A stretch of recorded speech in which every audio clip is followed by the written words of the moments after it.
नमस्कार दोस्तों। आज जो सच्ची घटना मैं आपको सुनाने जा रहा हूँ, ये सच्ची घटना मध्य प्रदेश का एक ज़िला है राजगढ़, और इसी ज़िले का एक थाना है सुथलिया। दरअसल इसी थाना क्षेत्र का एक गांव लगता है बोरिया खेड़ी। बात है 22 जनवरी 2022 की। सुबह 5 बजे का दरअसल एक घर है जिसमें एक पति और पत्नी रहते हैं। इनके 2 बच्चे हैं जो अपने दादा के साथ रहते हैं। दरअसल सुबह 5 बजे के आसपास महिला दौड़ते हुए अपने ससुर मदन पाल के पास जाती है, जो कि उसके घर से लगभग 100 मीटर की दूरी पर दूसरे मकान में रहते हैं।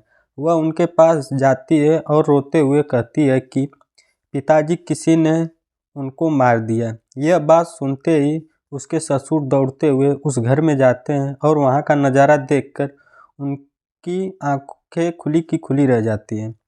उनकी चीख पुकार सुनकर आसपास के लोग भी वहाँ आ जाते हैं और वहाँ का नज़ारा देखकर किसी को वहाँ रहा नहीं जाता। इसी बीच कोई व्यक्ति सडलिया थाने में फ़ोन करता है और साठलिया थाने के जो एसएचओ हैं राम कुमार रघुवंशी, साथ ही इसी जिले के एसपी प्रदीप शर्मा भी भारी पुलिस फोर्स के साथ मौके पर पहुंच जाते हैं और शव को कब्जे में लेकर पोस्टमार्टम के लिए भेज देते हैं। इस घटना के दौरान इस घर के अंदर सिर्फ एक ही व्यक्ति है जिसका नाम राम दिनेश मीणा, जिसकी उम्र लगभग 30 साल के आसपास है। साथ ही उसकी पत्नी ज्योति मीणा, वो अभी इसी घर में थी। लेकिन ज्योति कहती है कि जिस वक्त कत्ल हुआ वह ऊपर दूसरे कमरे में थी और उसका पति नीचे वाले कमरे में था।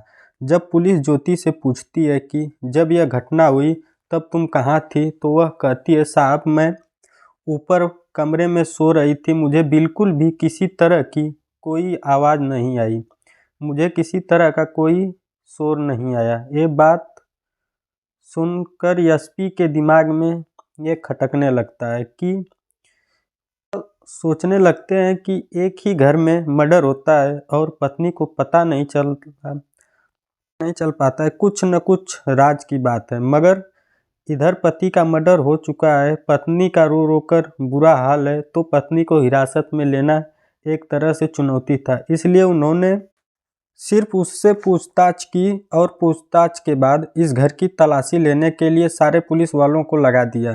पुलिस वाले इस घर की छानबीन करते रहते हैं। कई घंटे की मशक्कत के बाद आखिरकार एक मोबाइल मिलता है जो कि टूटा हुआ था, जिसका स्क्रीन पूरी तरह से टूटी पड़ी था। ज्योति से जब इस मोबाइल के बारे में पूछा जाता है कि यह मोबाइल किसका है, तो वह कुछ नहीं बताती। इस मोबाइल को लेने के बाद इसकी जांच पड़ताल की जाती है और जो शव को पोस्टमार्टम के लिए भेजा गया था, तो पता चलता है कि कोई भारी वस्तु से सर पर मारकर हत्या की गई है। साथ ही आसपास के लोगों से और पड़ताल की जाती है तो पता चलता है कि दिनेश मीणा फॉर्चून की दुकान करता है और इसकी किसी से कोई दुश्मनी भी नहीं थी।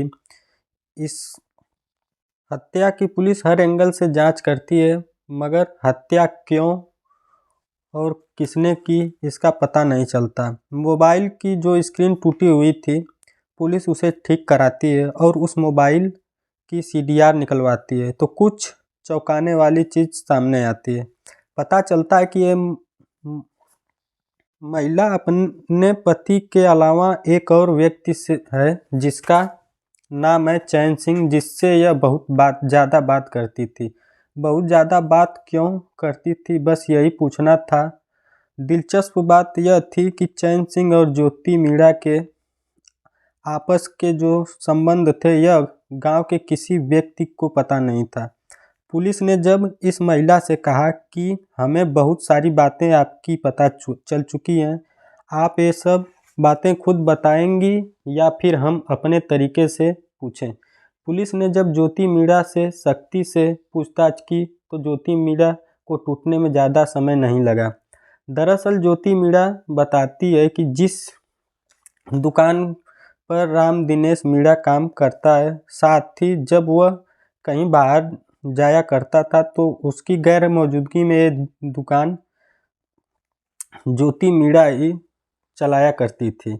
और इसी दौरान गांव का एक व्यक्ति है जिसका नाम है चैन सिंह लोढ़ा, वह उस दुकान पे सामान खरीदने आया करता था। इसी बीच ज्योति की दोस्ती सिंह से हो जाती है और ये दोस्ती कब प्यार में बदल जाती है पता ही नहीं चलता।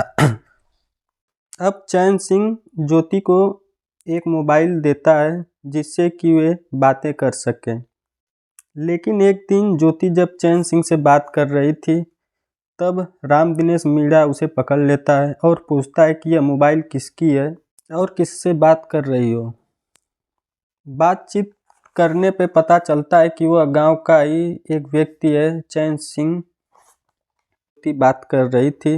अब उसके पति को गुस्सा आता है और वह मोबाइल तोड़ देता है और दोनों के बीच काफ़ी कहासुनी होती है और वह कहता है कि आज के बाद अगर तुमने दोबारा बातचीत की तो अच्छा नहीं होगा, और उस मोबाइल को छीनकर वह घर में ही छिपा देता है।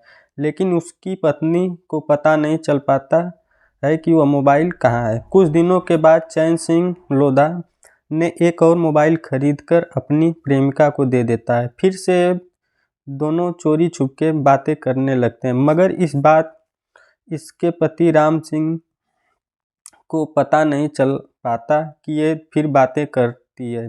मगर इन दोनों के बीच ये रिश्ते जो थे वे खराब रहने लगे। आपस में लड़ाई झगड़े किसी न किसी बात पर होने लगे। ज्योति मीणा को उसका पति राम दिनेश रोज रोज टोकता था, रोज रोज रोकता था, तो ये बात ज्योति मीणा को बर्दाश्त नहीं कर पा रही थी। और एक दिन ज्योति और चैन सिंह ने मिलकर एक प्लान बनाया कि क्यों ना राम दिनेश को हमेशा हमेशा के लिए रास्ते से हटा दिया जाए। और वह दिन भी आता है। 21 जनवरी 2022 की रात को 9 बजे के आसपास जब राम दिनेश खाकर सो जाता है तब वह अपने प्रेमी को फ़ोन करके मौके पर बुलाती है और प्रेमी आता है और भारी वस्तु से वह राम दिनेश पर एक ही वार करता है जिससे उसकी खोपड़ी फट जाती है। ये वार इतना ज़ोर से करता है कि एक ही वार में राम दिनेश की मौत हो जाती है और वह चीख चिल्ला भी नहीं पाता।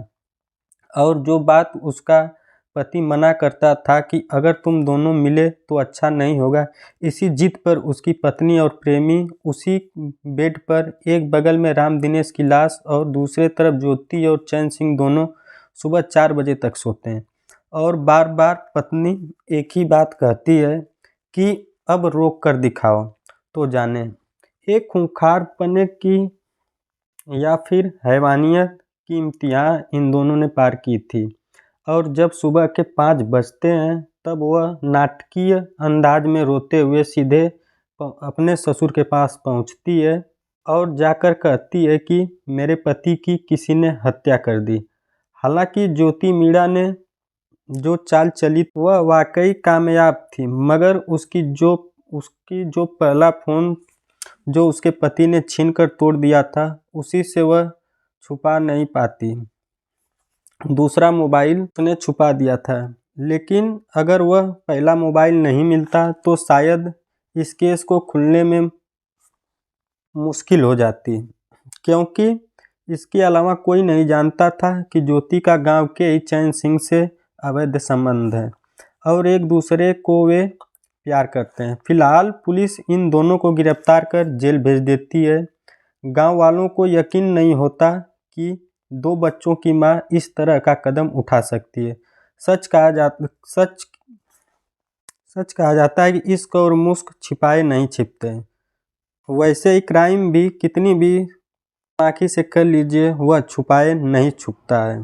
दोस्तों, इस कहानी को सुनाने का उद्देश्य किसी को परेशान करना नहीं है, बल्कि आपको जागरूक करना है, सचेत करना है। आप जहाँ भी रहें अपना ख्याल रखें, सुरक्षित रहें। जय हिंद।